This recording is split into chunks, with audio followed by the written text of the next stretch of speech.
Bonjour à tous. Aujourd'hui, on parle de bulles immobilières.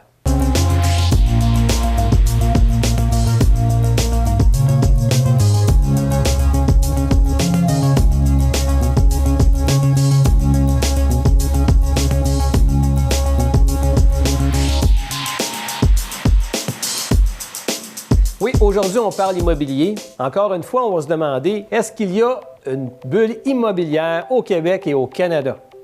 Vous savez, c'est une grande question qui est difficile à répondre. Ça fait longtemps qu'on entend parler qu'il y a une bulle immobilière au Québec et au Canada. Vous avez sûrement entendu les grands titres, là. L'endettement, avons-nous étiré l'élastique au maximum? L'Ontario s'attaque à la bulle immobilière de Toronto. La Colombie-Britannique augmente son nombre de mesures pour contrer l'augmentation des prix des logements. La bulle immobilière, est-ce qu'elle est au bord de péter au Canada, en Australie, en Suède?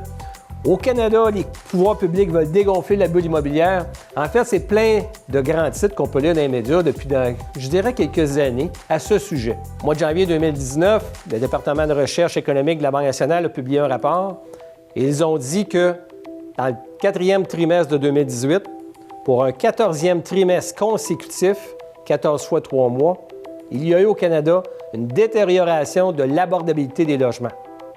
Tous les marchés à travers le Canada ont connu une détérioration, sauf deux.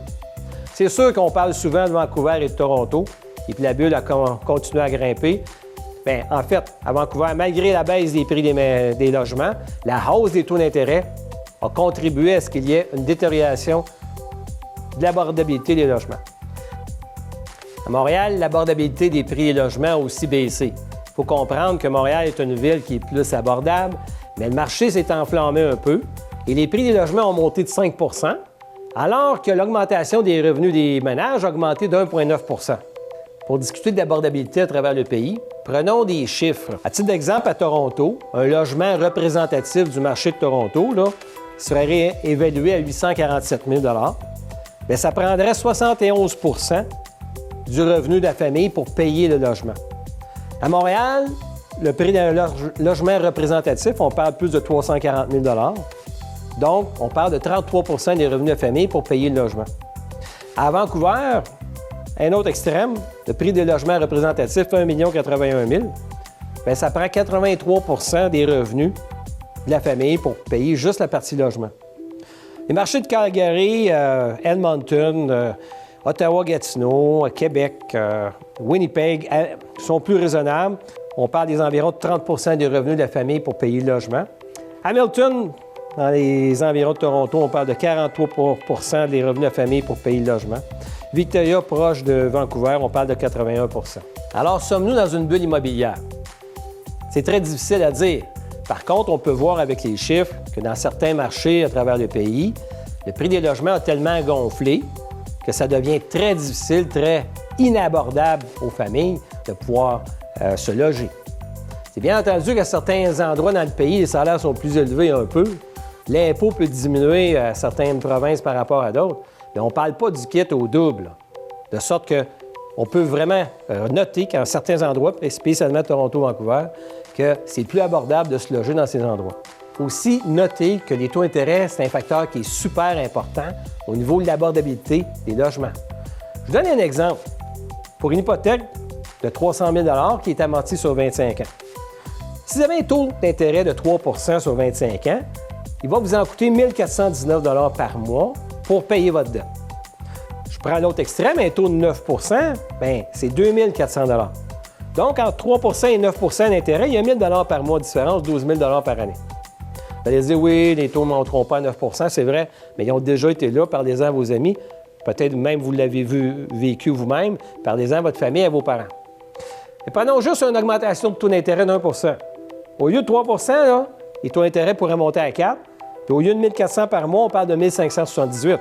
Donc, 159 $ de plus par mois, x 12. Donc, on parle de presque 2 000 $ par année de plus. Si les taux d'intérêt montaient de 2 %, au lieu de 1 419, on parlerait de 1 744, 325 $ de plus par mois, par année, 325 x 12. On parle de près de 4 000 $ par année que vous allez devoir trouver dans votre budget juste pour payer votre logement.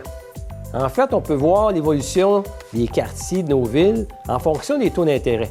Si on regarde les quartiers qui ont été construits dans les années 70, les taux d'intérêt étaient à 5 c'était pas pire. Les quartiers qui ont été construits dans les années 80, bien là, on a eu des taux d'intérêt de 12 jusqu'à 18 les maisons étaient plus petites. Les années 90, encore là, des taux d'intérêt de 12 les maisons n'avaient pas vraiment commencé à enfler. Mais définitivement, en 2000, on arrive à 7 à 8 surtout les années 2010 à 2019, les taux d'intérêt ont fondu à 2 Alors, vous pouvez voir que beaucoup de quartiers dont les maisons ont vraiment enflé parce que pour le même budget que les parents avaient eu à 18 d'intérêt ou à 12 ça serait plus réaliste de parler d'un taux d'intérêt de 12 que les parents avaient eu, bien, les enfants pouvaient se loger avec un taux d'intérêt de 2 ils pouvaient se permettre des maisons qui étaient beaucoup plus grandes. À la question, sommes-nous dans une bulle immobilière? Très difficile à dire. Par contre, on peut noter que le crédit probablement est tiré au maximum. On peut noter que probablement que les prix vont aller un petit peu à la baisse. Ça va suivre les hausses de taux d'intérêt. On peut noter que les maisons ont probablement rapetissé un peu. Si on prend un horizon de 10 ans, là, ces taux d'intérêt étaient à 1, 2, 3, 4 de plus qu'actuellement. On peut noter qu'il va y avoir aussi des déceptions. J'en ai vu une à Vancouver. 2 familles ont acheté une grande maison. Une famille se loge en haut, l'autre famille en bas. Ils ont payé 3 millions de dollars. Il y a eu une baisse des prix de 10 Bien, leur maison de 3 millions vaut actuellement aux environs de 2 700 000. 10 en pourcentage, c'est pas grand. Mais quand on regarde une maison de 3 millions qui vaut 2,7 millions, c'est 300 000 de moins. Il y a de quoi décevoir quelqu'un. Je suis certain que ce sujet va créer beaucoup de discussions. Au plaisir de vous revoir. À la prochaine.